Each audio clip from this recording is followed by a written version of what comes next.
So I have a nice stack of books for my spooky autumn TBR this year, and I thought it would be nice for my first kind of spooky reading vlog to just be kind of like a mood reading vlog from this TBR. I honestly don't know what I'm in the mood for right now, and I kind of want to look through these and pick one to start right now and then kind of go from there. I don't know, I'm kind of in the mood for like a romance in a way, just because the last couple of books I've read have been a little on the heavy side. I'm also feeling kind of drawn to the complete poetry of Edgar Allan Poe right now, just because I also have not read poetry in a while, and I feel like this would do a really good job at kind of setting the spooky vibe for this reading vlog. So I think I'm going to definitely pick this one to start, and I'm just gonna look through a couple of the ones that I thought I might read on my Kobo, because I honestly can't even remember what they were. In typical fashion, my Kobo just froze, so why does this happen to me, Awen? Why does this happen? It's finally working. Oh, Gothicana. Okay, so that did not take very long to decide. So I'm gonna go first with Gothicana by Runix. I've been wanting to read this book since I first purchased it. It sounds like such a good time. I think it's like a retelling of Beauty and the Beast kind of meets Dracula, and it's supposed to be a dark romance, I believe. Anyway, that is the one I'm gonna go with. So I'm gonna start with Gothicana and poetry by Edgar Allan Poe, and then kind of go from there and see what I'm in the mood for whenever I finish one or both of these.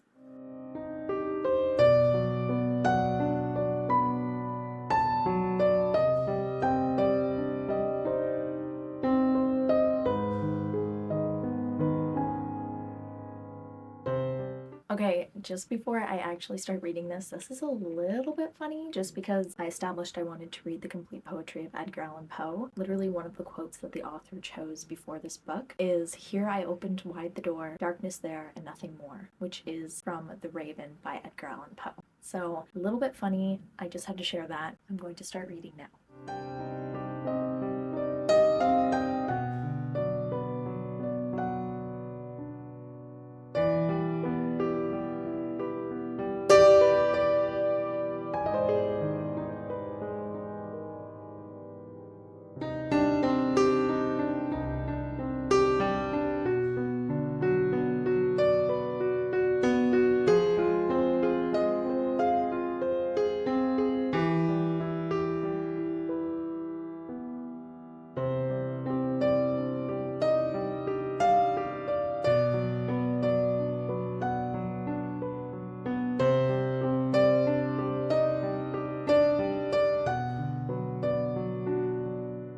So last night I ended up getting about 78 pages into Gothicana, and that's about like 16 or 17% in. And so far I'm liking it, but it does seem like it's probably going to be a pretty cringy romance novel, just from some of the descriptions of the characters that have been made so far. But I mean, that's kind of to be expected, especially with like a dark romance, right? So not super surprising, just a little tedious at times. And I'm definitely finding the writing style to be a little different, and I don't know if I mean that in a good way or a bad way yet. It's good so far though. It's kind of one of those things that seems like it's going to be so bad it's good, if that makes sense. It's like cringy and I want to stop reading it, but at the same time it's just so good I can't put it down. I don't know, hopefully it gets really good and the whole so good I can't put it down thing kind of keeps up. I also just got a notification from my library that Thinner by Stephen King was available to check out, so I just checked out the audiobook for that, and I'm super excited because it's narrated by Joe Mantegna, who is David Rossi in Criminal Minds, and he also does the voice of like Fat Tony in The Simpsons. His voice is super cool, and I feel like this is going to be such a fun audiobook to listen to. Hopefully the story is really good as well. I'm sure it will be since it's Stephen King, but the fact that Joe Mantegna is the one narrating it pretty much sold me on reading this book this year. Since it is a 10-hour audiobook and I only have a limited time with it, I am actually going to start reading that tonight, or listening to it rather, and I think I'm going to go do that while I work on a puzzle that I started a few weeks ago.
I finished Gothicana last night and it was definitely different. Definitely on the spicy side, and sometimes it was a little bit too much spice and not enough plot to me, so that was definitely a little bit disappointing. And then also some of the writing was very cringy. It was really hard to try not to laugh at it while it was like a serious kind of intimate moment. I mean, it was the kind of plot and romance that I was expecting going into like a gothic, paranormal, dark kind of romance, just not the best writing. So I think I'm gonna give it 3 stars because although it wasn't the greatest writing and the plot was lacking a little bit, I'm gonna be honest, I did not want to put it down and I definitely kept wanting to read it. So I feel like it would be kind of dishonest of me to give it anything lower than 3 stars, if that makes sense. It was also definitely interesting of me to pick that one and also pick this collection of Edgar Allan Poe poetry because there are so many Poe references in Gothicana. It is insane. The main character in Gothicana, her last name is Clem, and that was Edgar Allan Poe's wife slash first cousin's name. Yes, I know, that's quite disturbing. This man had a very disturbing life. Anyway, definitely a weird coincidence because I had no idea that Poe was even mentioned at all in Gothicana. But I did get into this one a little bit and I definitely want to continue reading it maybe today, and hopefully tomorrow or something I'll get to go to like the park and sit at a bench or a picnic table and read some of it because I feel like that would be a really cool atmosphere to read some Poe. And then now I'm also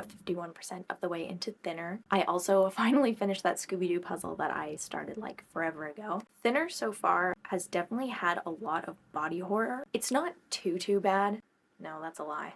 It's bad. There are some very icky scenes, but it's Stephen King, so kind of to be expected. What's funny is though that he wrote this book under his pseudonym Richard Bachman, and obviously this was written before people knew that Richard Bachman was actually Stephen King. And there is one part where one of the characters says like, "Oh my gosh, this feels like a Stephen King novel, it's so horrific." And I thought that was pretty funny that he put that in there. I will say also, Joe Mantegna is doing a phenomenal job narrating this one. I love his voice, but he is doing such a good job, and the way he says the word thinner, ugh, instant goosebumps, heebie-jeebies. Anyway, I think today I'm probably going to start a new puzzle and listen to some more of Thinner, and then a little later I might also pick up some more poetry.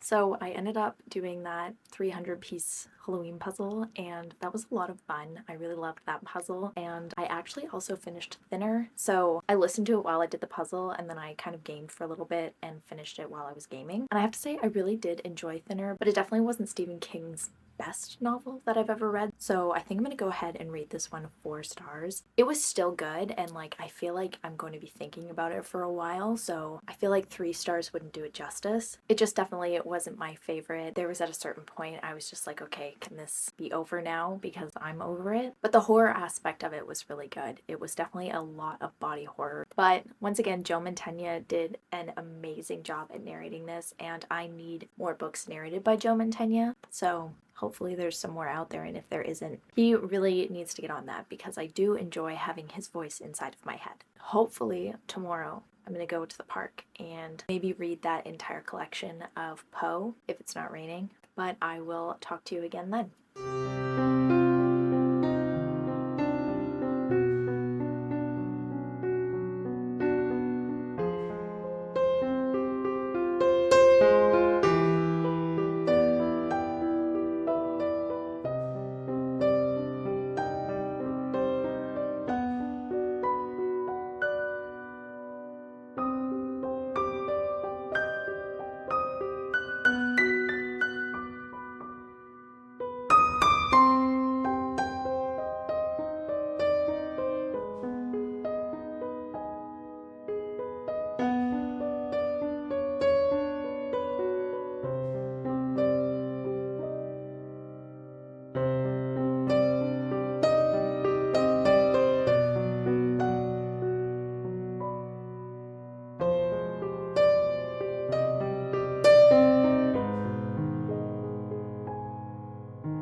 my boyfriend and I ended up going on a hike today, and at the end of one of the trails we went on, there was actually like a cute little picnic table right next to a pond. And there were like no other people on that trail, which was so nice. So it was the perfect place to just kind of sit and read some poetry. So I did read quite a bit of this while we were there, and then when we got home, I just kind of laid in bed and ended up finishing the rest of this collection. And I do have to say, I really enjoyed most of the poems in this. I was expecting most of them to be like The Raven, which is a very good poem, don't get me wrong, but I was expecting it to all be kind of be dark and moody and kind of about death.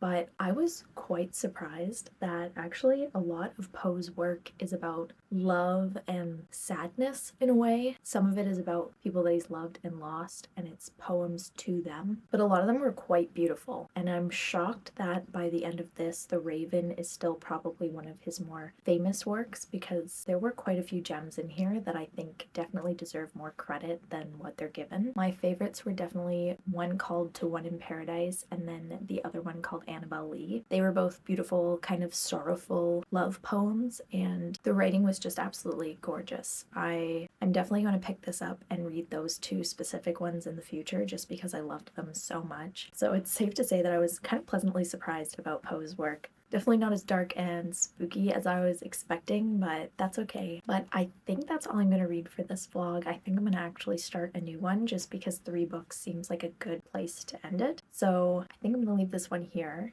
I hope you have a great rest of your week and happy reading.